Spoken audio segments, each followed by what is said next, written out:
You know what's worse than killing somebody? Going home, taking off your uniform, hanging it in the closet, and sleeping 8 hours. I did that for 8 years, 2,920 nights of clean sleep, after putting a bullet in a 23-year-old kid who never had a weapon on him.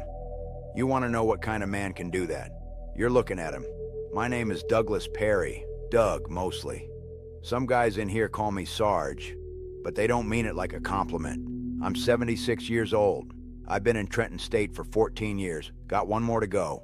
These hands used to load a service weapon every morning before coffee. 25 years on the job.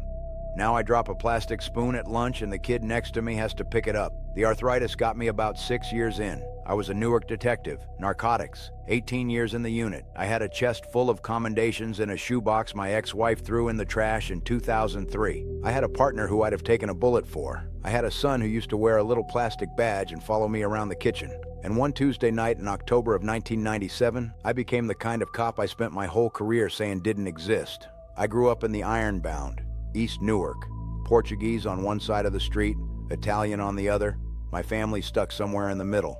My old man worked the docks. My uncle was a beat cop in the 4th Precinct, retired with his pension and a bad back. That was the ceiling I could see, and I aimed for it. Joined the academy in '72. I was 21 years old, and I weighed 160 pounds soaking wet. They almost cut me for being too small. I outran every guy in my class on the obstacle course. They let me stay.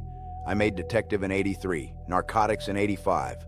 By the time I was 35, I had my own informants, my own cases, my own desk by the window. That window mattered to me. Nobody had a window. I married Linda in '76. Met her at a wedding. She was the cousin of a guy I went through the academy with. She was a nurse at St. Michael's, worked the night shift. We had opposite schedules for the first 10 years of our marriage. We made it work. We had Doug Jr. in '79, DJ. He was the kind of kid who'd ask you 20 questions at dinner. Why's the sky blue? Why do dogs bark? Why do bad guys do bad things? I had answers for all of them back then. The answers got worse as he got older. I was a good cop. I want you to hear me say that. Not because I want credit, because I need you to understand what it costs when you stop being one. I made over 400 arrests in 18 years in narcotics. I never planted evidence, not once. I never beat a confession out of a suspect. I never took $1 from a dealer. I had chances, plenty of chances. I was the guy other detectives came to when they were thinking about crossing a line, and I was the guy who told them not to. That's the part that ate me alive later. Not that I crossed the line, that I knew exactly where it was. There's a Tuesday night in October that don't belong to the rest of my life. Everything before that night belongs to one man. Everything after belongs to somebody else. Let me tell you about that night. October 14th, 1997. Springfield Avenue, 3rd floor apartment. We had a warrant. Dealer named Reeves, Marcus DeShawn Reeves, 23 years old. We had 3 buys on him, crack and powder. He was small time. He wasn't the guy we wanted. He was supposed to give us the guy we wanted. It was me, my partner Joey Vasquez, and 2 uniforms from the 4th. We hit the door at 11:50 p.m. Loud. Joey first, then me, then the uniforms. Marcus was in the kitchen. He was standing at the counter. He had a bag of chips in his hand. Doritos, the red ones. Nacho cheese. He saw us. He turned. He ran. He didn't run at us. He ran away from us. Toward the back hallway. Toward the bedroom window, probably. I don't know. He never made it. I came around the corner 3 steps behind him. Joey was yelling something. The uniforms were yelling something. Everybody was yelling. I had my weapon out. I shot him in the back. 1 round, center mass. He went down face first in the hallway. The bag of Doritos was still in his hand when he hit the floor. Joey came around the corner. He saw Marcus on the ground. He looked at me. He didn't say anything. I knelt down next to the body. I checked the pulse. Nothing. I stood up. I walked into the kitchen. I opened the drawer next to the refrigerator. There was a paring knife in there. Black handle. Cheap. Probably came in a $6 set from the supermarket. I took the knife. I walked back to the hallway. I knelt down next to Marcus, and I put the knife in his right hand, wrapped his fingers around the handle. Then I stood up, and I called it in. Suspect armed. Suspect refused commands. Shots fired. 1 down. The uniform saw me do it. Joey saw me do it. None of them said a word. Not that night, not for 8 years. I wrote my report at 3 in the morning at my desk by the window. I drove home. I let myself in quiet so I wouldn't wake Linda. I took a shower. I put my uniform in the closet. I slept 8 hours. DJ had a baseball game the next afternoon. I went. I cheered when he got a base hit in the 4th inning. That's the part you can't reconcile. Not now, not ever. That was 28 years ago.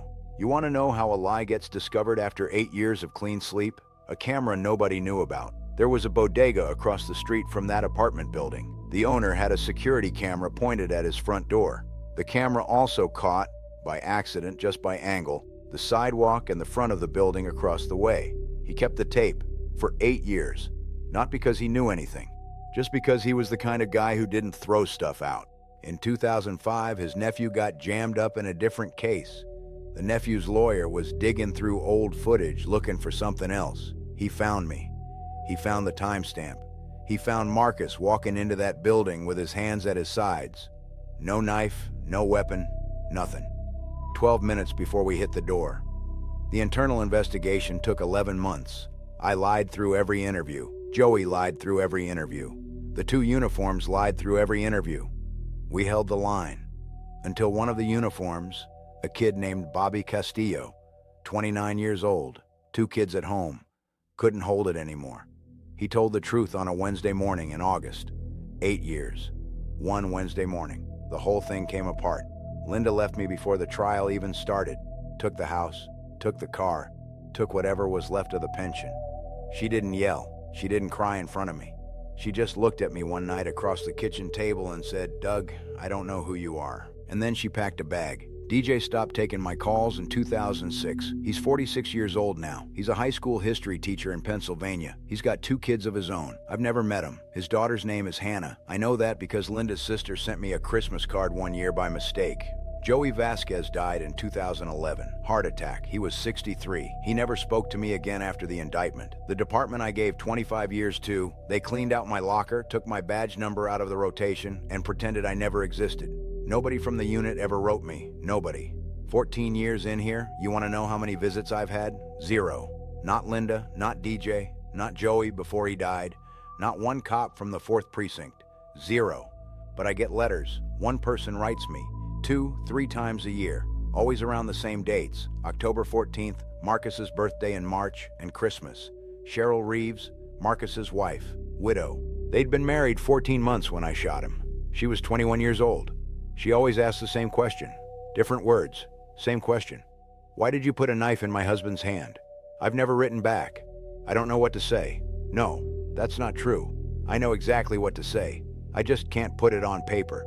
The truth is I panicked. I saw him run. I thought he was going for something. I shot first because 18 years in narcotics taught me that hesitating is how cops get killed. And then he was on the ground and I knew within 10 seconds that there was nothing on him.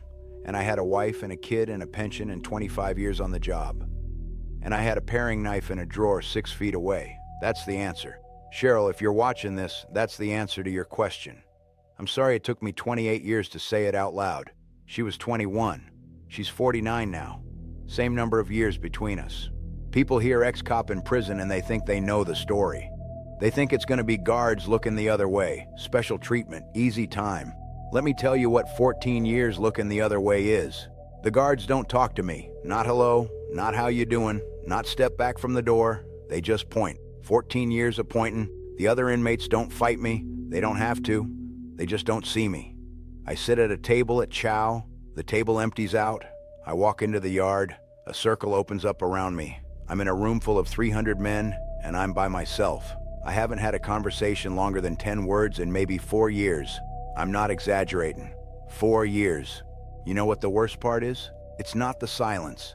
The silence I deserve. I earned every minute of it. The worst part is that I had to come in here to figure out what I did.